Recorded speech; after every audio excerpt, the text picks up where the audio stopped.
Welcome back to the 150K podcast. I'm your host, Joe Graham, where we help take your dreams to six figures and beyond. Today, I have with me Jordo Mederich, founder of Dropfunnels. Now, Jordo, I met you at the George Bryan event back in Montana, 2021.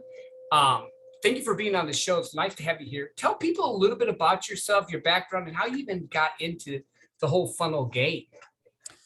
Boy, it's a loaded question, so I'll try to keep it sort of brief. So, I'm the founder of Dropfunnels, which, for those who might not be aware, is an all-in-one marketing platform. So you can build your websites, your blogs, sales funnels, beautiful courses, and even get handle all your sales pipelines. There's a lot that you can do directly inside the platform to really help you to scale both your lead generation, but also your sales and your customer happiness. And because we use WordPress as our tech foundation, we eliminate all the text, so there's no code. It's perfect for people who don't like tech headaches. It helps you get much faster pages, which helps a lot with conversion, helps you to rank your offers in Google. And we're the only platform, sales funnel platform that allows you to do that. And generally just a really supportive, smaller, more intimate community of people helping entrepreneurs to start or scale. And so, I actually started kind of in affiliate marketing. And I remember back, I was running a video production company and making videos for some, companies like Verizon and 3M and Nike and Vitamin Water and some of these, bigger brands. And it sounds a lot sexier than it actually is, because they, in the same way that anytime you're starting, you're always kind of just putting in your dues, kind of paying your dues up front. And so that's what a lot of that was to start building a network and building out a team and those types of things. And so there was a particular company that found my work and they said, "Hey, we just want to have you on board full time." And I remember that day I was sitting in my low income housing apartment in Branson, Missouri. It was just fresh out of college. I was also kind of part-timing at a local TV station for like $7.50 an hour. It was horrible. I remember they came in and I landed them as a primary full-time client, my first one, for about $8,000 a month. And that just lit up a fire in my brain and in my spirit that if I wanted to truly take myself to the next level and frankly help others do the same, it would mean both myself making that shift from employee to entrepreneur, even with the risks. It also comes with the reward. So landed that first client. And then from there was able to get a lot more clients that, in creating kind of offers and building funnels. And, how do we dive into the psychology of helping people to buy your stuff more and, buy more of it and get more people to buy it. So that ended up launching me into, about 7 years ago, sales funnels. They've been around since for forever, very, very long time. In fact, Target is a sales funnel, Walmart, car dealerships, clothing stores, everything is a sales funnel. Chipotle, I went there for lunch today. That's a sales funnel. Definitely. Everything's a sales funnel, right? And anything that's in commerce, right? But they really got popularized online. But I found that there were so many limitations with those platforms that made it really clunky, really slow load speeds, meant that my conversions were suffering. And so many things that I realized there's not really a tech platform that's powerful enough to get me the results that I feel like I want and deserve. So that's why I built Dropfunnels, and that brings us to today. No, I love that. And you dropped a lot of information there. So like I said, a lot of people listening to this podcast are either sales professionals or starting out entrepreneurs trying to, figure out what their offer is, who they can help, what they can do. So what would you say to someone who's new to it? Like, I use Dropfunnels as well. It's a great one. It's actually very simple, and I am not a tech guy. So thank you for that for sure. What would you say for like on an offer, where would they even start at? Like, they just have the fuzzy idea. What would they need to even get going? Yeah, great. So generally, if someone, I guess I like to break things down into a mind map, right? So how do we break this down into more of decisions than tactics or strategies, right? How do we think about building a business? And I think the first question most people should ask is, number one, do I have the grit, the stamina, and the energy to weather the inevitable storms that will come through entrepreneurship and owning your own stuff, right? Because everything else is going to rely on that. Am I willing to play that game and even sacrifice what's required to get there. I believe that nothing is ever added to our life. We're always trading one thing for another. We're trading time, we're trading money, we're trading attention, energy, focus, family time. We're trading those things for other things. So if you're saying, hey, I want more of this other thing, it means that comes with the sacrifice. So number one, are you willing and able to play that game and to fight those battles? Because whoever survives that often wins, right? Yep. So it's not even always about being the smartest or the best or not failing. It's about survival, especially at the beginning stages. And then you learn how to, crawl, then you can toddle, then you can walk, then you can run. So if the answer is yes, then number two, the question is, how is it that you really want to serve people? Or another good question to ask is, what problem do you want to solve, or are you really good at solving? I think that all business owners are essentially in the business of information arbitrage, right? So you only need to be slightly better than the person coming up behind you to provide that information to them and to solve a problem they haven't solved yet. And still, I buy my way out of problems all the time. That's the only reason people buy. And when you start to calculate the motivations and understand the motivations of why people buy, the only reason anyone spends money on anything is to escape pain, period. Yep, 100%. Always, 100% of the time, they're escaping a pain, whether it's a status pain or a survival pain. They're buying their way out of that. It's the only reason any of us spend any money at all, except for taxes. And even then, we're escaping the pain of going to jail. Okay. Yeah, for sure. That potentiality. So, number one, do I have the grit? Number two, what's the primary problem that I want to solve? The bigger the problem you solve, the bigger income possibilities that you have. So, I think the third quotient there, right? So we've gone through grit and willingness and ability. We've decided what's the big problem that I can solve. And it's often something related to your own life. What's a problem that you've had? What's something that you've helped other people solve as well? Because if you've done it for yourself or for others, there's a market for it. There's definitely a market for it. I think from there, diving down, obviously you can go into several layers, but I think the third and probably most important question, which very much affects how you price yourself, how you sell yourself, is this concept of how prestigious, how big do I want to become in the marketplace, right? So, because there's a lot of different ways that you can sell service. In my case, I happen to have a software, and we have some, coaching and mentorship options as well. So we're serving people at a high level and also completely passively, where they dive in and they do their own stuff. So the way that you solve a problem can often dictate and define how big your offer ends up going and growing. I put it this way: probably the worst thing you could ever do is launch a business that's entirely do it yourself. It's probably the hardest, the lowest margin business that you can create, is to create a product from scratch, creating your own product, giving it to people and having them figure out how it's going to work. Yeah. Right? Even with the best onboarding, it's very hard. Right. So the antithesis of that, there's three individual buckets: done for you, done with you, and do it yourself. A lot of people, they'll start in offer with do it yourself and say, hey, I'm going to give you this information, you go apply it. Unless you're like the creme de la creme, it's really hard to make those businesses grow. Yeah. So my suggestion is always, when you're asking yourself this third question, how big or how prominent or what size of the problem do I want to solve? I always say start with the done for you offer. That's where you're going to be providing a service to people or doing something for them. You're going to get so good at doing that with multiple repeats that you're much more quickly going to become a category king. Then you can move into like a done with you, where you help them do it and you share some of the weight. You'll have some done for you components, and then there's also things that they have to pick up.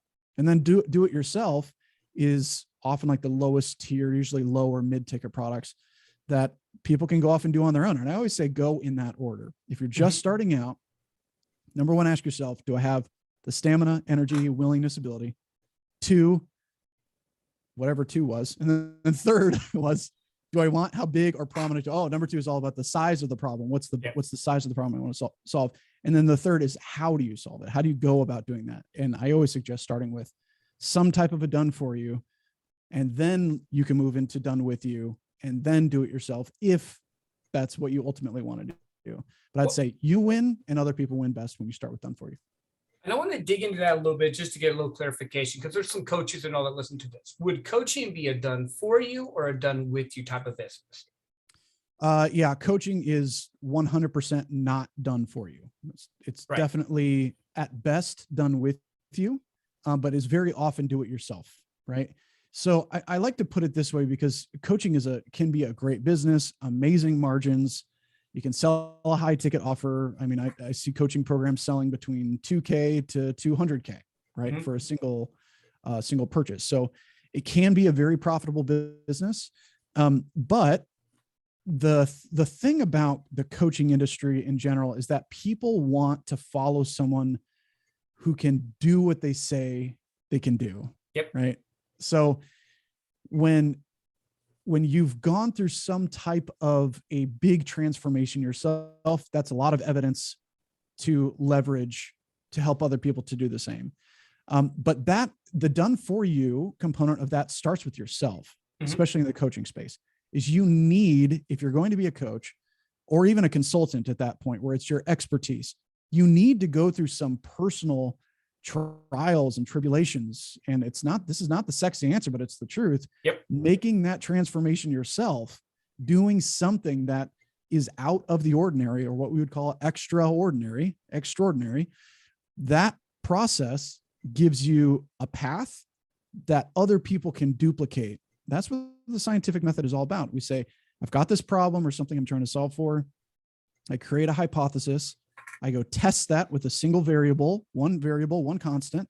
I try that until I can replicate that multiple times and then give that same process and system to something else. So that's the coaching model in a nutshell. And the bigger transformation that you've made then can transfer to other people for them to duplicate is what's going to bring people and magnetize people to you, because they'll see, wow, you've done this thing. Or you've created this big empire, or you've made this big personal life change. If you're familiar, a great example of this is Bethany Hamilton, who was from that movie Soul Surfer. Mm-hmm. And, she had her arm bitten off by a shark surfing, and how she recovered from that and kept her spirits as high as she did. She ended up going into the coaching space. And so right now she's teaching other mother-daughter relationship dynamics to moms and daughters, right? And has events and coaching packages around that. But it's because of that transformation. Now, you don't have to have your arm bitten off by a shark. Right. You don't want that. But there does need to be something in there that almost all offers, all products, and almost all services start with some type of a done for you component, whether you're doing it directly for somebody else or it's happened for you, right? Someone has to have made a transformation with a mechanism, with some process or a product or a plan. I've got this pen, and you think about who's the first person to put ink inside a ballpoint pen so that people could write. Well, they started with a quill and ink, I think from octopus, like they would octopus ink, and they would dip that in and then they'd be able to write. But someone realized that's really inefficient and takes forever, and I'm tired of dipping this thing. So they're like, oh, what else could I do? Oh, maybe I can fill the quill with octopus ink, and then it would just continually come out. And then came calligraphy pens, and then all the way down to what we have now of ballpoint pens. But someone has to make that initial transformation. That's my opinion.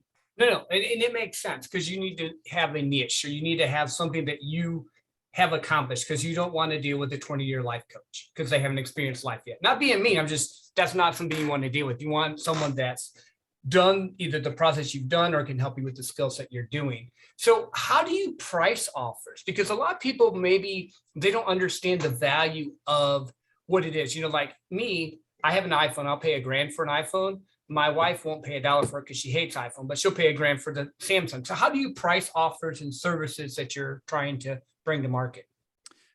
Yeah. So I love talking about pricing, even though most people hate it. It's often people hate talking about pricing their own products and programs because it's unfamiliar and it's uncomfortable to talk about for some people. I'd say start getting really comfortable with it, because this is the direct, it's the translation of value to the market. So I know people who are selling a $10 thing that other people are selling for $10,000, identical products. I mean, another great example, Ryan Dice from Digital Marketer. He had two identical products. One was called the Napkin Project and one was called the Machine. These were email copy products, right? Mm-hmm. That was teaching people how to get more email conversions. He sold one for something like $200 on like the Napkin Project, whatever. I'm butchering the price, but this is the point.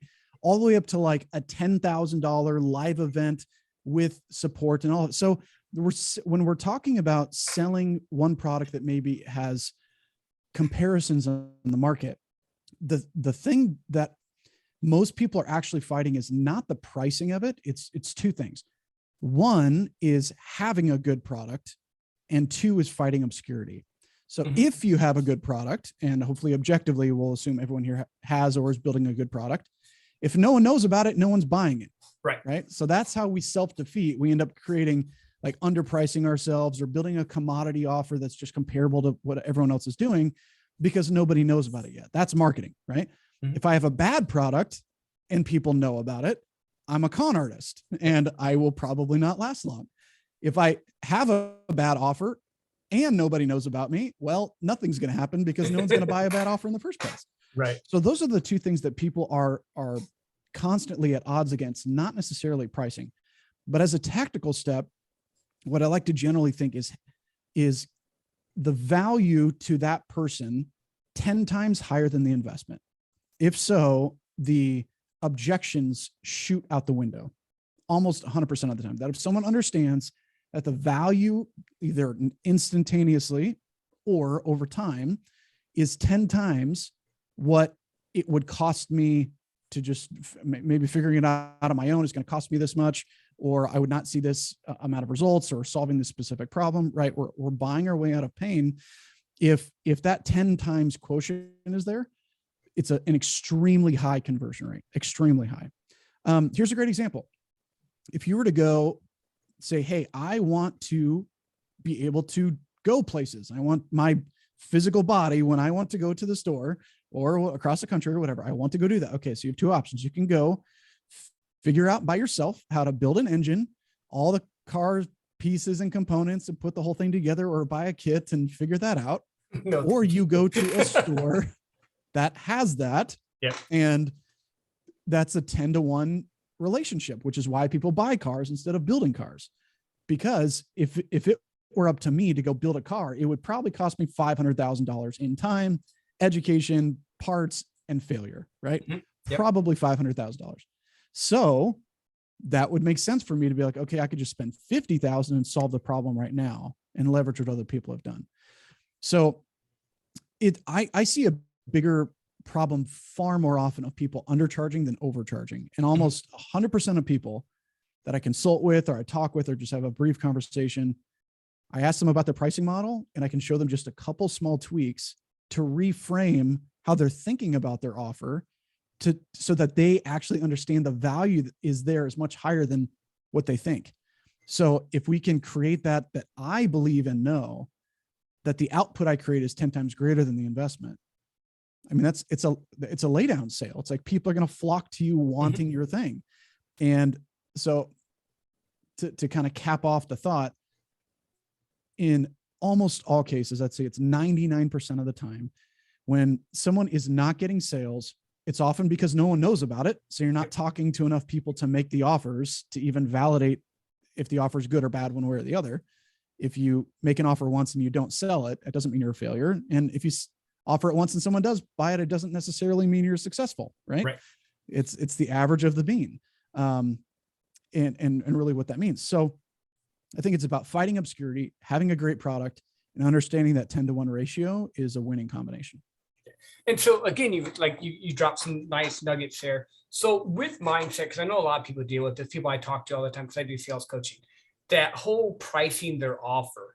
How do you help them get past? I know that the 10-to-1 ratio there, but what other ways do you help them with getting past that to price it right? Because they're like, maybe they don't see the value of it compared to what it really is, or is that the normal problem that they run into? Yeah, give me an example and we can do one live. If you have a thought of like, what's an example of an offer that you would say is struggling with pricing? Sure. Like say a 6-week coaching program for sales. I would probably throw it out at $2,000 a month.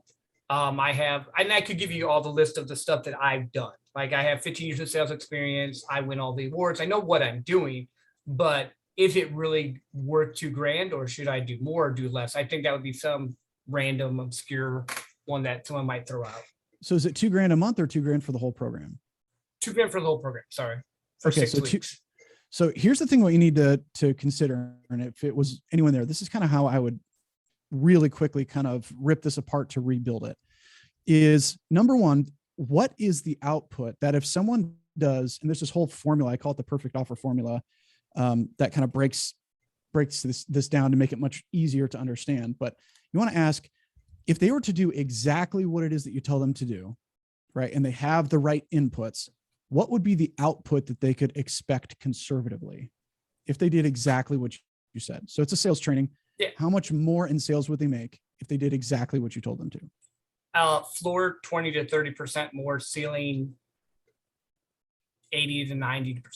Easy. Okay, so let's presume a 20% bump in sales conversions, just 20%, right? Which is nice. That's a nice sales bump. Over the span of a year, from a revenue perspective, what does that difference make? A 20%, like 20% over for the revenue. Yeah, 20% over a year. What would that represent in terms of actual revenue, added revenue? A lot, depending on what they were selling.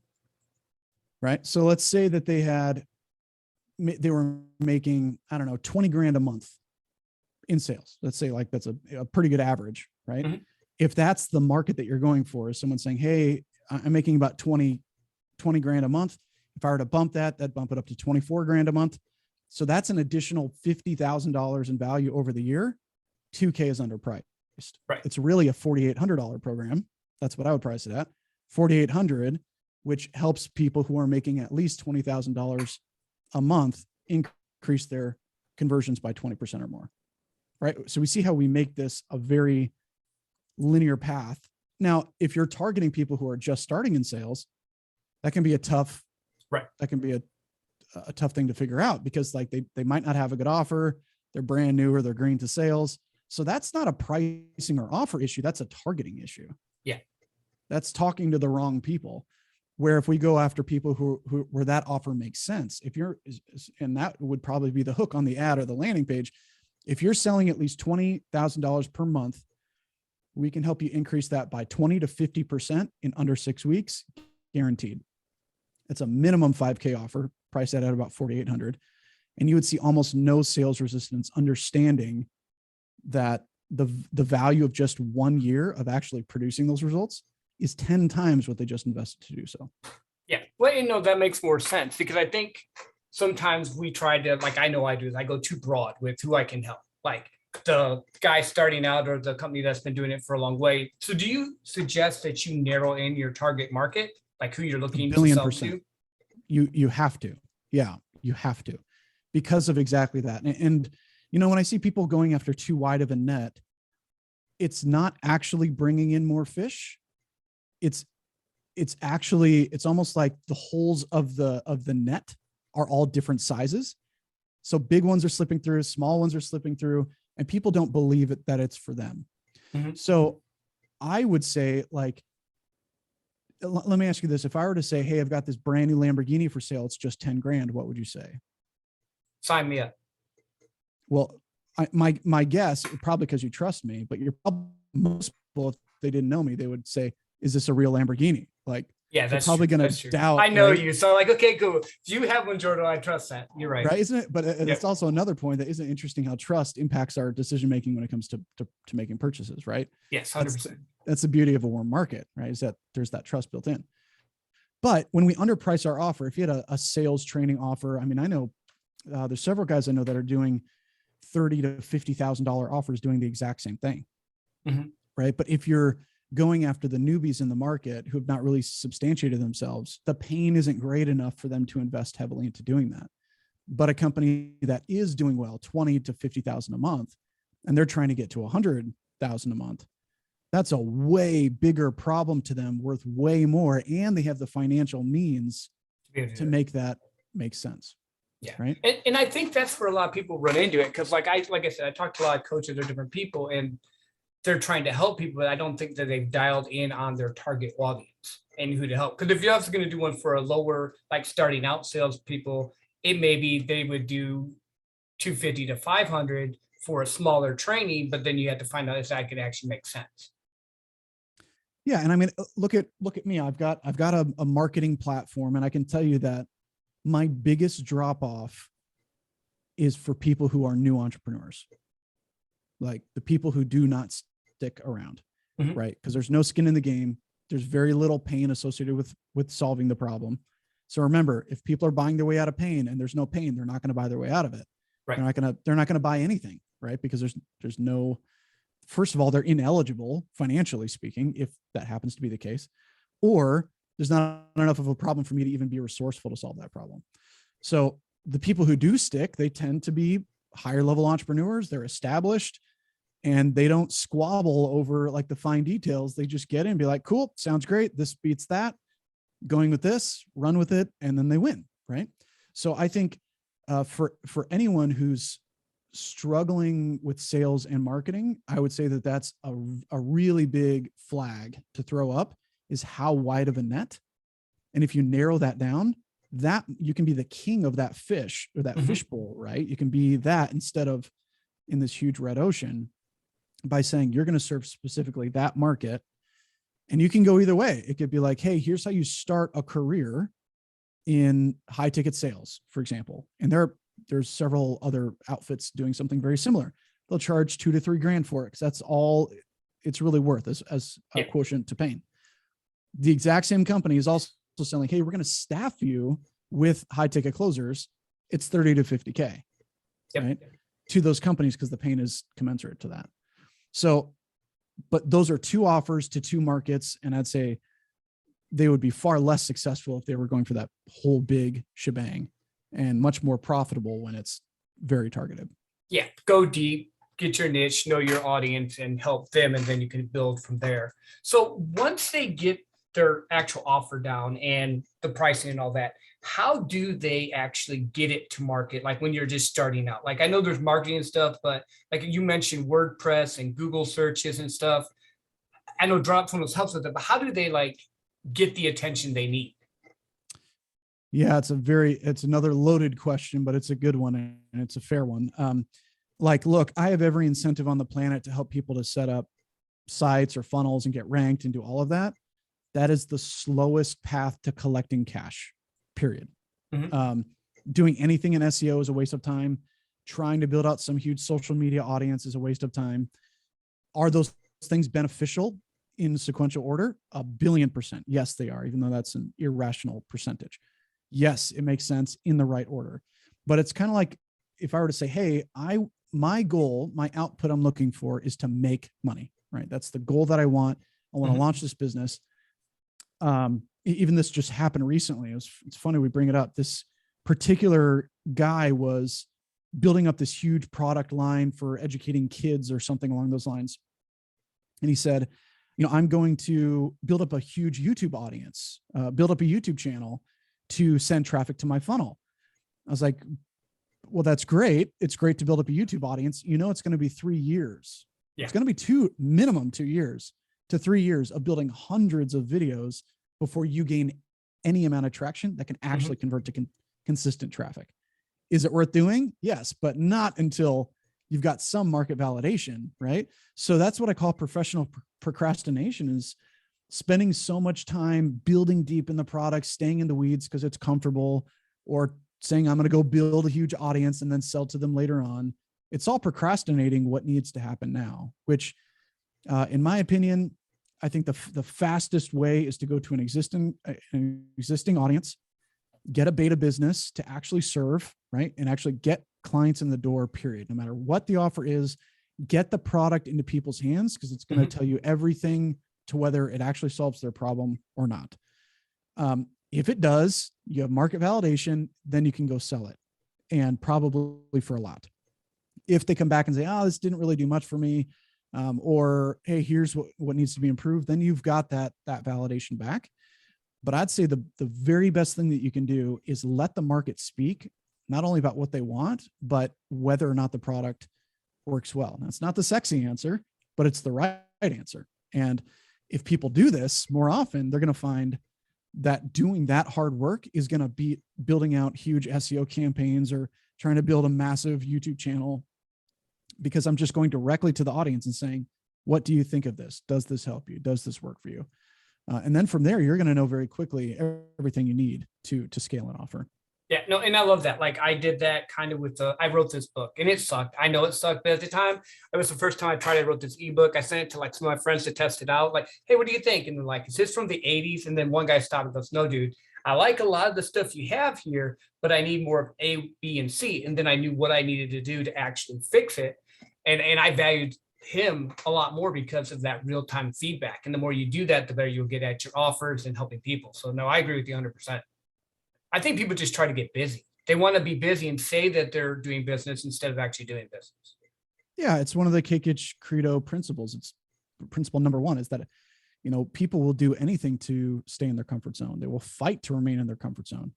That's what we call the normalization of a standard. And people have created a normalcy, and it's tough for them to break out of that. If you were to take someone who is, say, in a lesser economic zone or in poverty or any of that, and you dump them into a millionaire mansion with all the resources, networks, the cars, the money, everything there, they would very quickly, even if they didn't have the desire to do so, to return back to normalcy, and either would have panic attacks and quit straight up, or like lottery winners often do, is they'll drain it back down to get back to normalcy.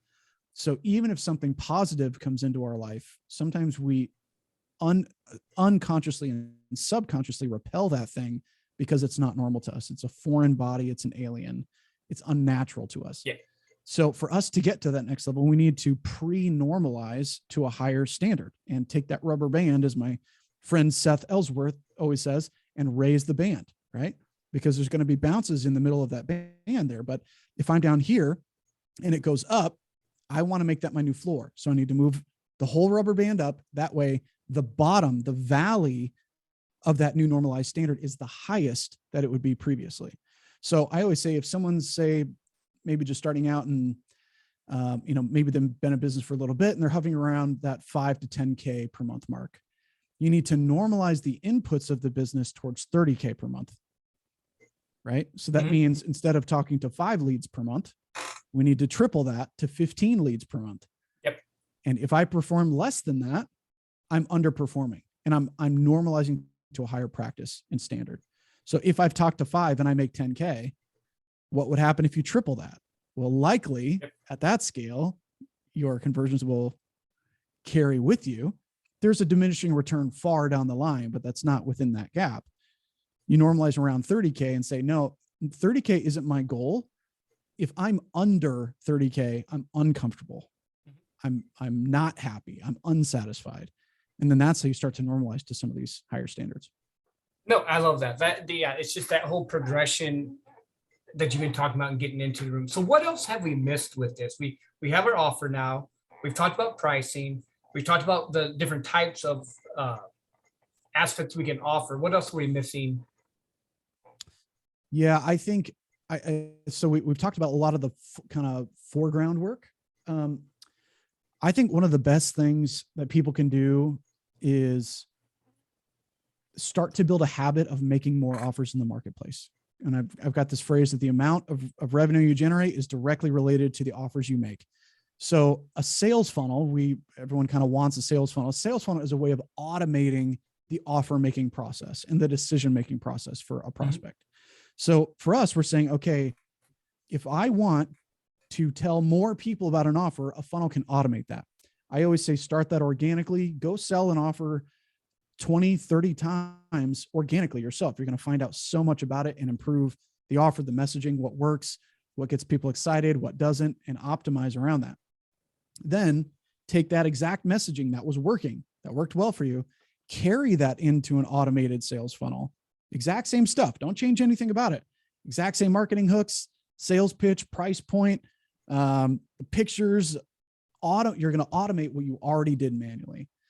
Then once you've got that, you've got everything you need inside of that to either run paid ads or continue putting more organic traffic into that funnel.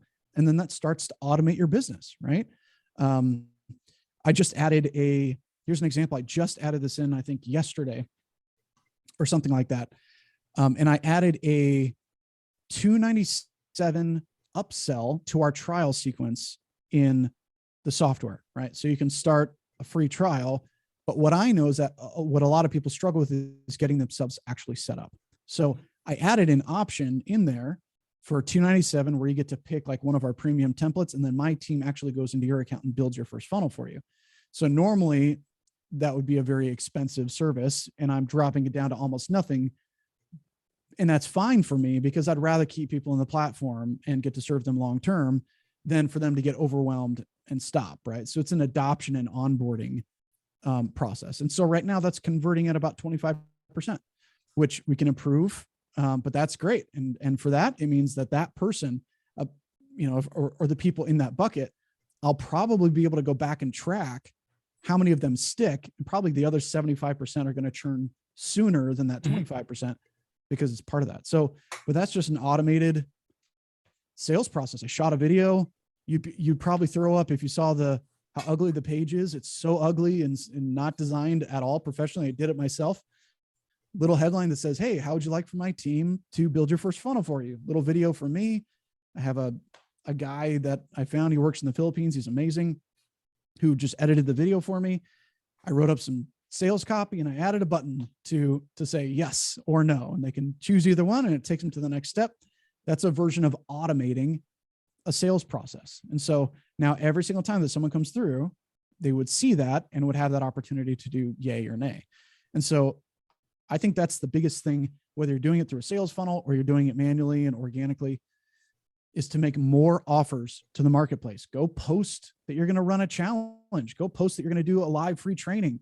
You're going to go do a webinar. You're going to have a virtual event. Go invite people to get into your world and do it more often. And you're going to find, wow, the amount of people that I invited to this thing is directly proportionate to my revenue. Yep. What if I did more of that? Well, the revenue would also happen, right? Yes. So we don't have to overcomplicate it, really. It's very simple. It's just whether we are going to go back to messing with the colors of our buttons on our pages, or messing around with software that's not going to make a difference in our life, or playing with whatever the procrastination is that's keeping us from making offers in the market. That's what we need to overcome. Yeah, no, I love that. That's a lot more clarity, because I think too many times people get caught up in what they should or shouldn't do, but really until you tell someone, they're not going to know. Until you have your offer set and directed for the right person, they're not going to buy. And then it's just tweaking and listening to the market back and forth. No, I like that a lot. So I did see you went to Disney as well. I'm going to shift gears here a little bit. What is your favorite? Are you like a big Star Wars fan, or? I'm really almost a fan of nothing. Like, I like Elon Musk and I like Tesla, but even then I'm not like a super fan of them, but Gotcha. But yeah, it's funny. It's like, I almost never, I never really subscribed to any particular franchise, but yeah, it's fun. I like the escape, and we brought the whole family, like the entire big family, about 17 people. We were all living in one house and went to Disney for several days and whatnot. And that was a cool experience. And so actually right now I'm looking into, because I live in Western Wisconsin, right next to Minnesota, and it's cold here. So I'm looking at potentially buying some property down there closer to Disney World and escape the winters and have a lot more Disneyland time or Disney World time on our hands. You should. I lived in Michigan for 34 years. We moved down here to Texas, and I don't go back to Michigan in the winter at all. I don't go back for Christmas. No, I like the heat. I would take it all day long. Yeah, it does get, I think the coldest point this last year was something like -36 or something with the wind chill. So it was pretty gross. Yeah, no, that's not good. So Jordo, where can people find you? Yep. Dropfunnels.com is the primary site. We also have a great Facebook group if people want to come in and say hi, if there's, and also maybe if someone stuck around through this whole thing and they want to directly ask me a question, I'll put up my personal email. So anyone here can contact me. I'm Jordan at dropfunnels.com, Jordan at Dropfunnels. And if I can encourage you or send you a resource or something, or you want clarity on something, I'll just open that up and we'll see if anyone takes advantage of it. Awesome. Thank you again for being on the show, my friend. Any other parting words you want to leave with the audience? No, man, I'm glad to be here and excited and grateful for what you're doing for other people. Thank you. And thank you all for listening to the 150K podcast, where we help take your dreams to six figures and beyond. Share this episode with a friend. And until next time, be amazing.